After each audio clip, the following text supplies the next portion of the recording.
Seguimos acá en Pensar en Nada y comenzamos nuestro bloque de actualidad, de este espacio que le dedicamos a repasar las noticias, en este caso de los últimos 14 días, ¿no? Que fue la última vez que estuvimos en contacto con ustedes, con la audiencia que está del otro lado.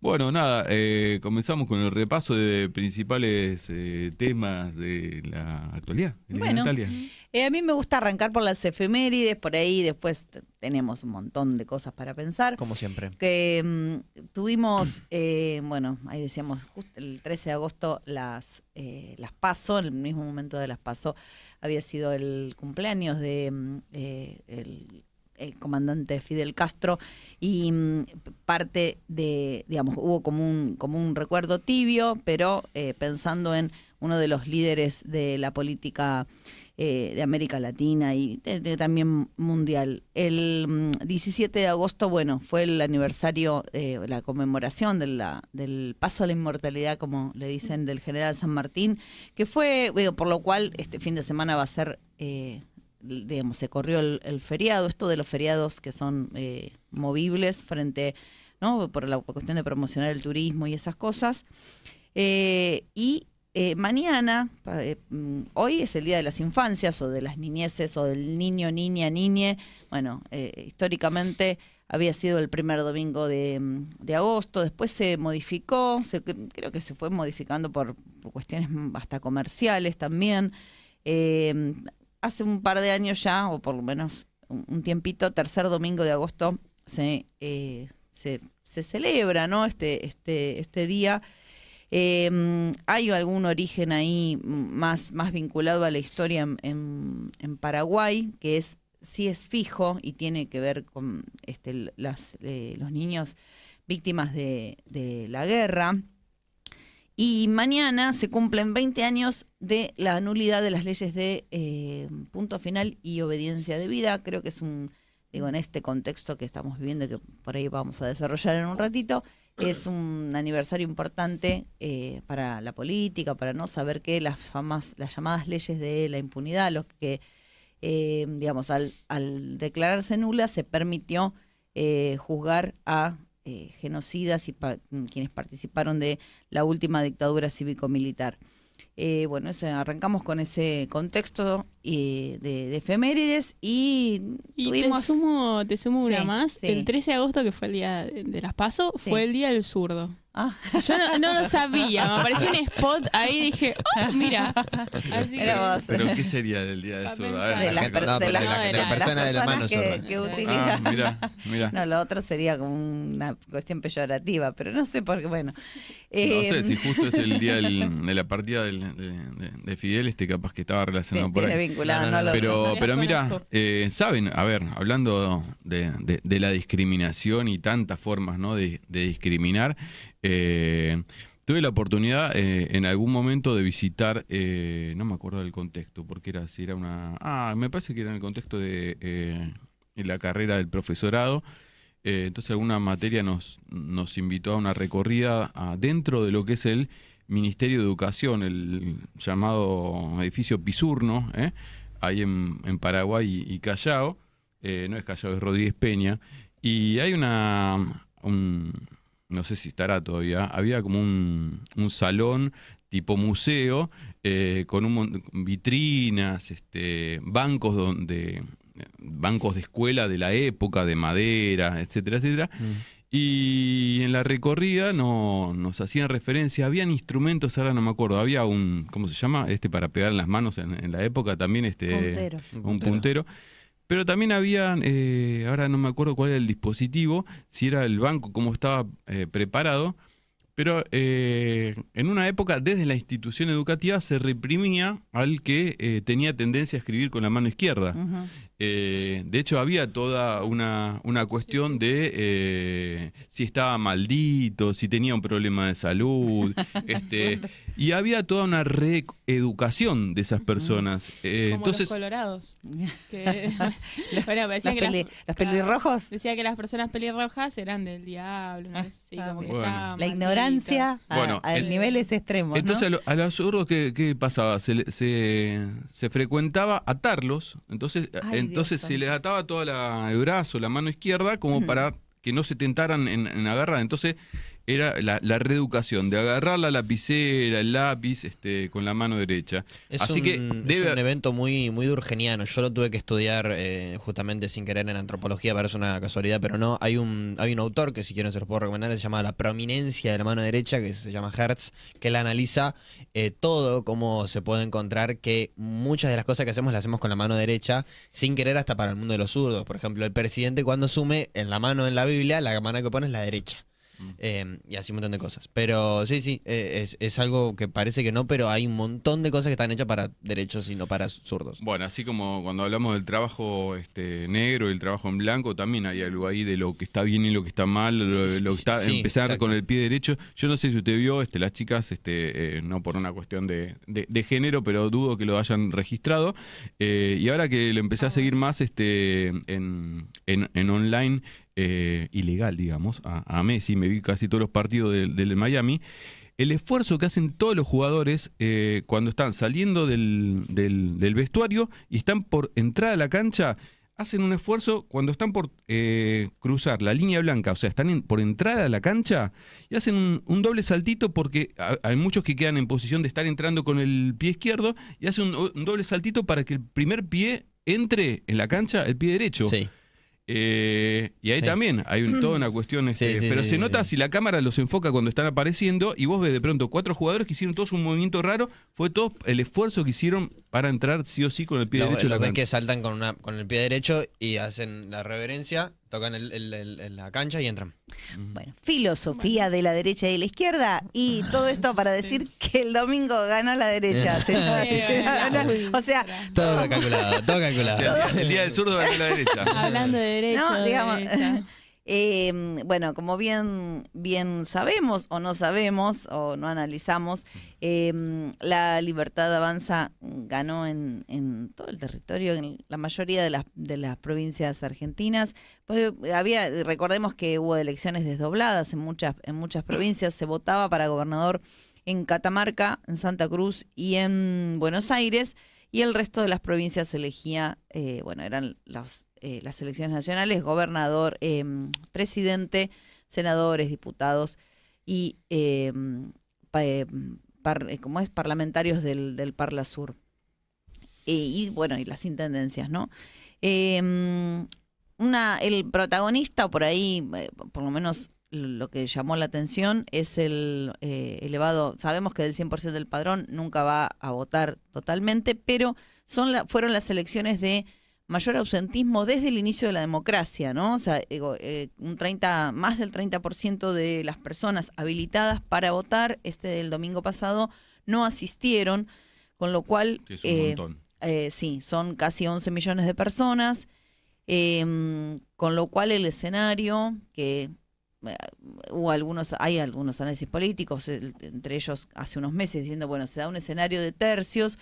Se puede hablar también de un escenario de cuartos porque la mayor fuerza fue el ausentismo, ¿no? Frente de los que fueron a votar, después obviamente se repartieron los votos entre la Libertad Avanza, Juntos por el Cambio, que ganó la interna Patricia Bullrich, y Sergio Massa por Unión por la Patria. Estamos hablando de las candidaturas presidenciales, que es de lo que se está hablando toda la semana.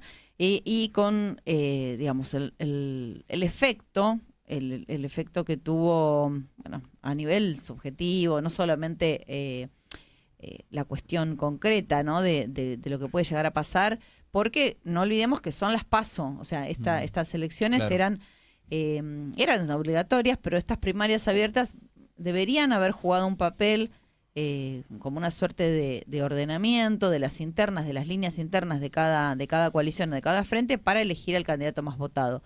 Pero desde que se instalaron, creo que suena, o por lo menos parece una especie de encuesta, ¿no? Como que da un aviso de lo que puede llegar a suceder y a ocurrir después en octubre, que son las generales. No sé si En- quieren en- expresarse.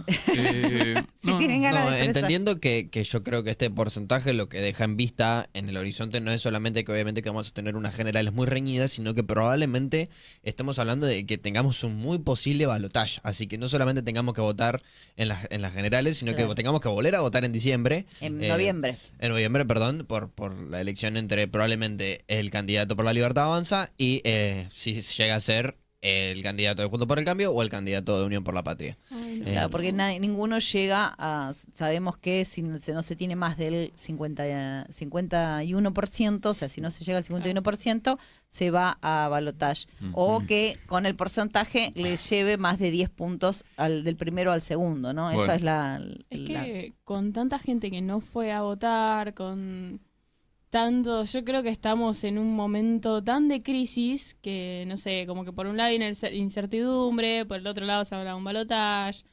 Y no sé, por favor, que noviembre sea tranquilo, que es mi cumpleaños. Por favor.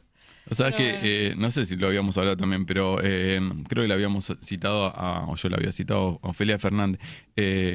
Hace años que uno viene votando tácticamente, estratégicamente, y yo venía convencido de que iba a votar por lo que tenía más sentido para mí, o de los sentimientos.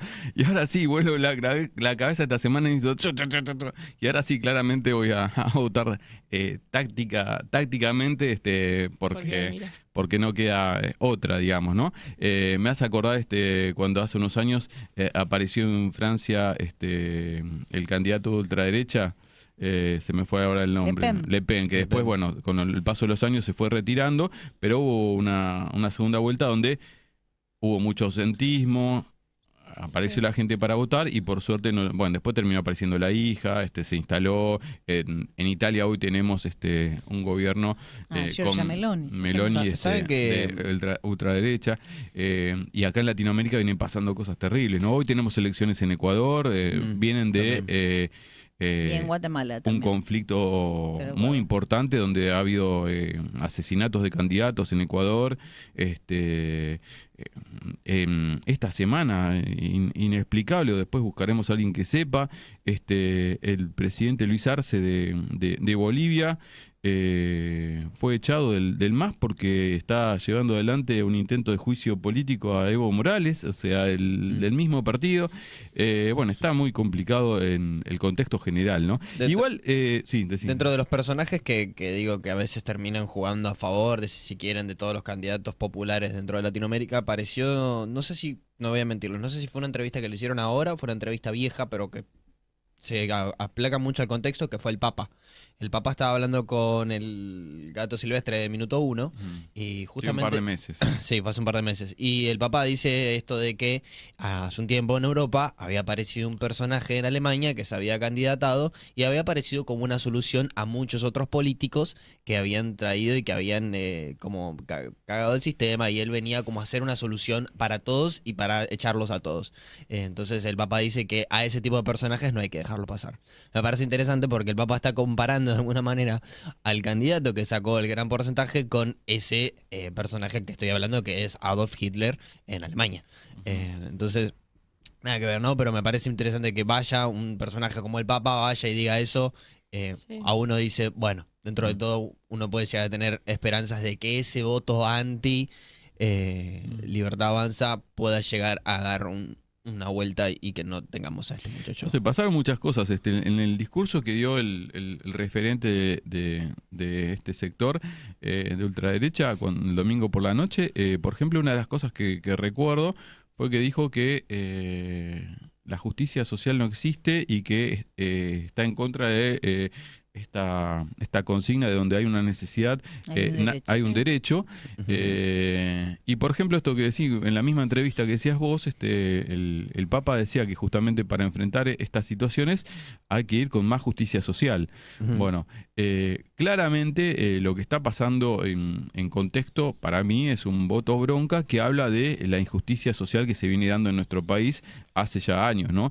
Con este gobierno y con lo anterior. Claramente no hay una respuesta a a los sectores, a todos los sectores, a clase media que está empobrecida. Hemos hablado un montón de veces acá en Pensar en Nada de los trabajadores con trabajo Que son pobres. que no llegan a fin de mes, que son pobres, están debajo de la línea de pobreza. Así que ni que hablar de las personas en situación de indigencia, ni que hablar las situaciones, porque también uno ve cuando es noticia esta semana con el tema de las inundaciones, sabemos del tema de la inseguridad, un montón de cosas que vienen pasando y la verdad uno que siempre espera buenas cosas de un gobierno autodenominado con referencia de ser nacional y popular, y cuando tenés justamente un gobierno que no responde, la verdad es Terminan es sucediendo estas cosas. muy preocupante, ¿no? A mí, perdón, sí, y después yo hago un pequeño...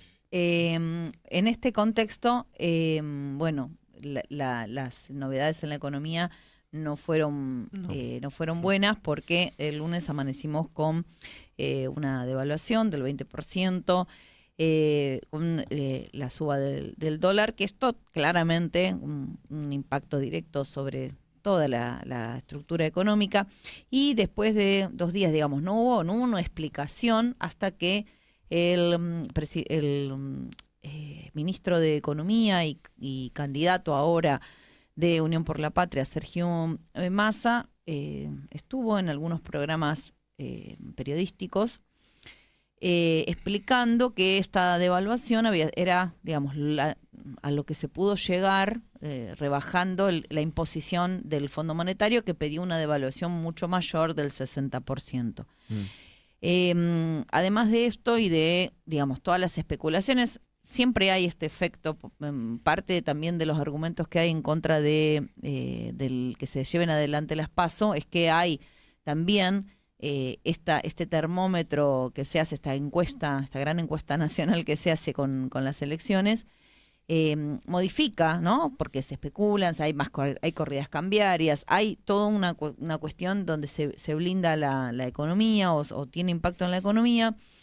Pero bueno, más allá de eso, se empezaron a aparecer algunas medidas. Por otro lado, dicen que van a ser 20 medidas. Hasta ahora no hubo ninguna, o sea, más que el aviso va a haber, ¿no? Se congelaron las naftas, se está abriendo otro nuevo acuerdo de precios, pero digamos, algo concreto que impacte, ¿no?, directamente sobre el bolsillo y digamos, la frenada de la inflación, que es claramente tal vez lo más acuciante junto con la seguridad, todavía no se está viendo. Y bueno, depende de eso, que en estos 60 días el candidato del oficialismo tenga alguna posibilidad de entrar al balotaje. Eso como análisis hubo un montón. Yo creo que, bueno, por lo menos yo leí, no sé, infinidad de notas de todos los tipos y colores pensando en este fenómeno, no es que no es tan fenómeno, sino lo que no se vio, lo que se subestimó, creo que de todos los lados de Milei. Yo creo que no hay que subestimar. Vos decís, uno espera, yo creo que la gente que votó a Milei, que es un montón y que aparte es de distintos sectores, porque no es la juventud, son los trabajadores sin registrar, pero también hay gente de todos los sectores, o sea, fue transversal este voto. Puede ser castigo, y también creo que hay gente que realmente cree que esto va a modificar, que vota con esperanza. Yo creo que la gente me preocupan por ahí más, inclusive todo el que está tan apático que no cree, que ya no tiene ni siquiera la posibilidad de creer que algo se puede mejorar. Entonces, lo que sí me parece que hay que, o sea, tendríamos que fijarnos también, o sea, sin ensalzarlo, porque ahora parece así, bueno, hubo una campaña también, lo tuvieron sentados, ¿no? Está medido, que lo invitaron a todos los programas, Sí, fue el analista económico más consultado. Al día siguiente estaba con Fantino hablando No, eso ya o sea, hay gente que ya lo venía instalando y está chocha, pero digo, el año pasado, o sea, hay un registro de que se lo invitó a todos los programas, el consultor económico. Entonces digo, no sale de la nada y vos sumás, ¿no?, los aciertos de ellos y los errores de este lado, del gobierno, lo que fuere, da este resultado. Me parece que algunas cuestiones hay que poner en alarma o explicar para el que tenga ganas. Me parece que también imponernos, o sea, parece que hay que dialogar con quien se haga preguntas o quien no sepa y haya votado simplemente por decir, bueno, no tengo opción, ¿no? Me parece Claro. que esa es la búsqueda, pero no desestimar porque, bueno, porque hay mucha gente que está esperanzada en que la dolarización va a ser real o que va a haber un cambio que le ayude en sus vidas, ¿no? Yo creo que quiero agregar un pequeño factor más, que a mí me parece que viendo los porcentajes que hay dentro de las provincias de nuestro país, en los que sacó Milei ese porcentaje, a comparación de provincia de Buenos Aires, en provincia de Buenos Aires no sacó un buen porcentaje. Pero a comparación de, por ejemplo, que les voy a tirar pequeño el dato, en Salta sacó un 49,38, en San Luis un 47, en Mendoza un 44, en Misiones un 43, en Chubut un 39, en Neuquén también un 39, Jujuy también, en Santa Fe un 35 y en Córdoba un 33. ¿Qué quiero decir yo con esto? A mí me da la sensación de que además de que haya un supuesto voto bronca de querer sacar por 4 años de un gobierno que de alguna manera trajo el FMI y un fondo monetario que de alguna manera te condicionó para los otros próximos 4 gobiernos, un segundo gobierno que se condicionó por la sequía, por la pandemia, por un montón de cosas, también por un mal gobierno, terminó estando donde estás y te terminó generando un candidato como el que tenés. Pero también yo siento que esos porcentajes reflejan que hay como un voto en contra del capital fidelismo, vamos a decirlo, como el porteñismo.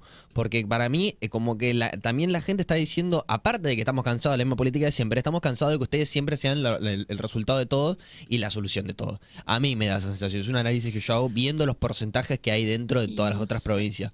Porque en Sí. provincias como en Salta, en provincias como Misiones, saca ese porcentaje en Córdoba. Sí, a mí me parece que lo que digo también revisar, porque en algún momento decían, bueno, es solo un fenómeno de como que Milei era algo que solamente impactaba en Cava, no Claro. incide en todo el país y fue Exacto. precisamente al revés. Ganó en todas las provincias y en Capital sacó el 17%. Entonces digo, también ver, bueno, ¿cuánto es los medios? Hablábamos de la pauta y de lo que se blindaba a Larreta. No le sirvió. No alcanzó eso. Entonces digo, hay algo, o sea, me parece que hay como otros elementos para analizar, porque decíamos, uy, gana caminando porque tiene todo. Tuvo la campaña más cara y bueno, y la gente pidió otra cosa, no pidió que la gestión que estaba, ¿cómo es que se sostenía en Cava? Sí, yo creo que una de las consignas que caló es esto, ¿no? De los que están no lograron mejorar la situación de las mayorías y eso es clave, ¿no? Me parece que ese es uno de los principales puntos. El tema es este, ¿no? Cómo uno, porque también después ha pasado, hay un montón de entrevistas por todos lados, el que quiera buscar que busque, que frente a esta respuesta a la repregunta, bueno, ¿qué idea te gusta? Ahí surge mucha ignorancia, ¿no? Porque te han contestado de todo, ¿no? A uno que te dice que porque va a dolarizar, otro te dice porque va a defender la moneda nacional, uno te dice porque va a sacar los ministerios, otro te dice porque va a poner cosas nuevas. Bueno, las ideas no están, pero sí hay como algunos mantras, por decirlo de alguna manera, en el discurso, otra vez vuelvo al discurso, yo no sé si pudieron, no sé si yo soy el que se detiene en estos detalles como lo de los futbolistas, cuando está hablando el candidato de La Libertad, hay dos jóvenes atrás de barbita que en 2 oportunidades empiezan a decir, mientras él está hablando, repiten lo mismo. El movimiento de labios de las 2 personas que están atrás es exactamente lo mismo. Entonces yo no sé si están coachados, si es un mantra que repiten constantemente, pero el candidato está hablando y las 2 personas que están atrás repiten párrafos enteros al mismo tiempo, los 3 en sincronía. Bueno, llamativo. Y bueno, nada, qué sé yo, nada, seguiremos viendo cómo se va desarrollando. Otros que están buscando ya trabajo seguramente, o espero que así sea, porque no están entendiendo el mensaje, son las encuestadoras, ¿no? Que ya van varios años que no pegan una. Que no pegan una. No sí. pegan una. Sí, claramente. Creo también hay, y también leí algunas notas al respecto, había algo vergonzante cuando la gente las encuestadoras es con gente que no quiere contestar. Bueno, ¿a quién vas a votar? O, por ejemplo, ¿a quién votaste? ¿No? Decían, bueno, ¿y ganaste? ¿Perdiste? No, o sea, hay algo vergonzante y yo creo que mucha gente, ¿no? O sea, todos tenemos a nuestro alrededor gente que votó a Milei. por ahí... Acá no creo. ¿eh? Acá en este círculo no creo. Pero digo, me parece que hay una cuestión de poder, hay que hacer un ejercicio de no enojarse, de poder comprender y sí, de en la medida que se pueda, clarificar algunas cuestiones. Obviamente que quienes, digamos, quienes estamos vinculados de un modo ideológico o político, más o menos a cualquiera de las otras fuerzas, las que no fueron gobierno, ni hablar, porque vos decís, bueno, ahí la izquierda plantea lo que hay que hacer, pero nunca tuvo una posibilidad concreta. Digo, ahora parte de esto también, no hay uno nuevo, ya conversaron estos y los otros, este es nuevo, vamos a ver. O sea, mucha gente dice, vamos a probar, ¿no? También hay que pensar en eso, que todos lo vemos, que estamos en una crisis bastante grande. Entonces hay mucha gente que tiene hambre. Esa es, o sea, lo básico. No se puede hacer. La evaluación que nos encontramos el lunes fue una locura. Sí. Entonces, bajo ese contexto de crisis, tampoco creo que haya que culpabilizar, porque vi mucho eso de, el pobre, pendejos de mierda y cosas así. No, Para nada, ¿no? Para No, nada. no, no. Hay que replantearnos un poco. Otra de las cosas que dijo, bueno, Miriam Bregman, la candidata para el PTS, que pasó para las generales, era que justamente el votante de Milei, que pueden ser, por ejemplo, los vendedores de Rappi, de Pedido Ya, ellos no tienen derechos. Claro. Y uno dice, claro, entonces... No tienen derechos laborales organizados. Exacto, no tienen Ahí va. derechos laborales organizados. Entonces, lo que vos tenés que concientizar como conciencia de clase es difícil porque ha cambiado, ¿no? O sea, ese trabajador que siempre se refleja, que cuando hablamos de lucha de clase, cuando hablamos de conciencia del laburante, ha cambiado.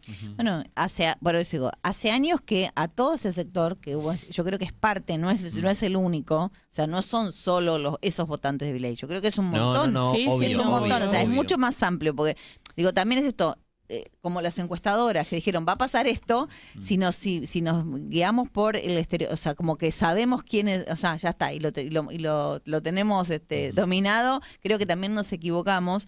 Me parece que hay cuestiones concretas que algunas son inviables, como la dolarización, por lo menos para hacerlas rápidamente, que hay cosas que requieren una modificación de la Constitución, por ejemplo, y después hay otras cuestiones que en la charla, que para mí por lo menos lo que me dejó esto es que hay una cuestión de diálogo que no se ha dado y que puede ser un diálogo ciudadano, lo concreto es...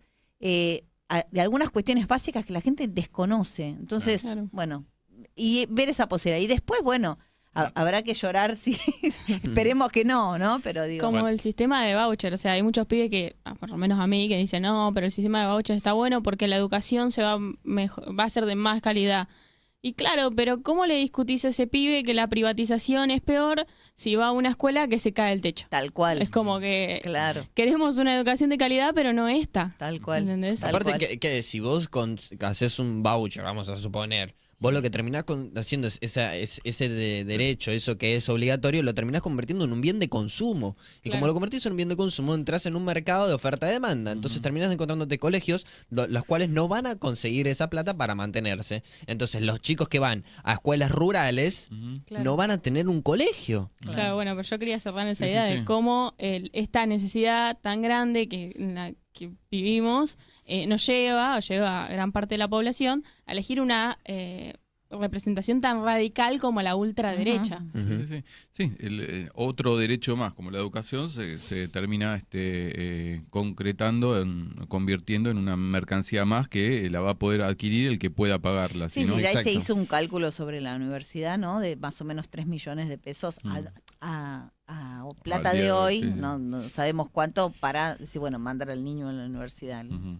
Bueno, yo quiero decirlo, ¿no? También, no, ya nos estamos pasando lo Nos que todo, estamos pasando. como siempre, pero bueno, nada, claramente para mí, este gobierno actual, es uno de los peores que nos ha tocado y realmente no ha sabido defender los intereses del pueblo, por decirlo de alguna manera.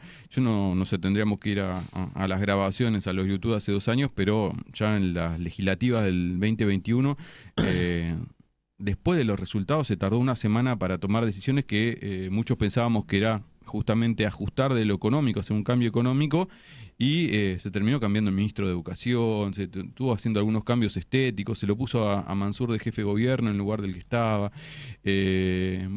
Bueno, ahí en esa época también pasó esto, ¿no? De que el presidente del bloque de diputados, Máximo Kirchner, renunció, hubo ahí un par de movidas, renunciaron todos los del sector del kirchnerismo, entregaron las renuncias al presidente, Guado incluido, después Guado se quedó.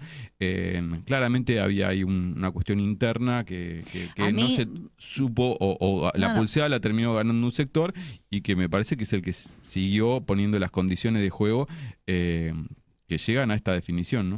Sí, para mí el análisis hay un montón. Yo creo que, por eso digo, y depende también de donde uno se pare, ¿no? Sobre tener razón o ganar elecciones.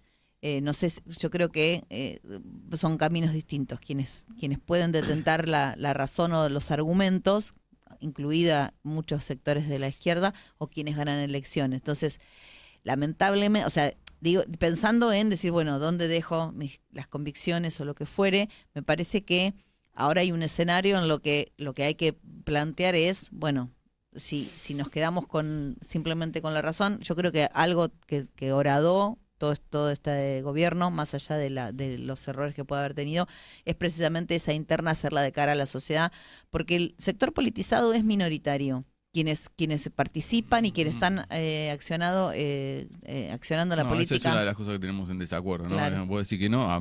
Para mí estuvo bueno que se planteara que había, porque si no era así, era abonar a esto que se dice, ¿no? Pero mira, están todos juntos ahí. No, hay internas y hay pulseadas internas, y está bueno que la gente que votó a ese sector sepa que hay diferencias. Hay diferencias en el análisis, en pensar en Sí, nada. obviamente. Si después, Perfecto. si después tenés una relación y te mandan una solicitud de amistad y no le contestás durante años, hay cosas ahí. Hay cosas ahí.